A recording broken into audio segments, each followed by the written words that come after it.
Naskah Sejarah, Lontarak Bilang Part 1. Di antara bayang-bayang masa lalu, tersimpan satu peninggalan kuno dari Jazirah Timur Nusantara.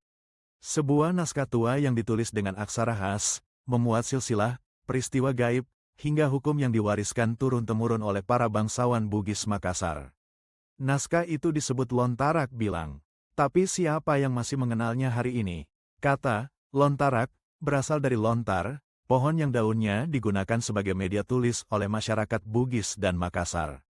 Sedangkan bilang berarti hitungan atau perhitungan, namun maknanya lebih dalam, mengacu pada perhitungan waktu, kalender, hingga sistem ilmu warisan leluhur yang syarat makna spiritual. Lontarak Bilang bukan kitab biasa. Ia menyimpan catatan yang mencakup ilmu perbintangan, kalender pertanian, tata hukum adat, dan bahkan ramalan nasib.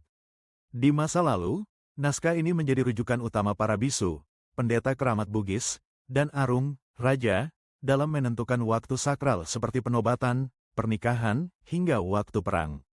Namun ada yang lebih misterius. Beberapa lontarak bilang menyimpan petunjuk gaib yang hanya bisa dipahami oleh orang tertentu. Ia menggunakan simbol, istilah langit, dan perhitungan waktu berdasarkan gerak matahari, bulan, dan bintang. Tak semua orang diizinkan membaca atau menyalin isinya. Bahkan, sebagian besar naskah ini dijaga oleh keluarga tertentu secara turun-temurun. Bayangkan, dalam dunia sebelum kalender Masehi dikenal luas, masyarakat Bugis telah memiliki sistem penanggalan rumit berbasis siklus langit, lengkap dengan makna spiritualnya. Di dalamnya, waktu tidak hanya diukur berdasarkan hari dan bulan, tapi juga oleh energi kosmis dari masing-masing hari. Setiap waktu memiliki watak seperti manusia. Ada hari yang membawa keberuntungan, ada yang membawa bala.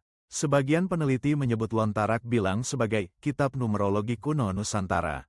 Namun, bagi orang Bugis, ia lebih dari itu, ia adalah pusaka hidup, panduan untuk menjaga harmoni antara manusia, alam, dan dunia roh. Sayangnya, sejak masuknya sistem penanggalan barat dan pendidikan modern, lontarak ini dianggap ketinggalan zaman. Banyak naskah yang dibakar, rusak, atau disimpan dalam lemari dan tak pernah dibuka lagi. Tapi bagi mereka yang mengerti, lontarak bilang bukan peninggalan mati.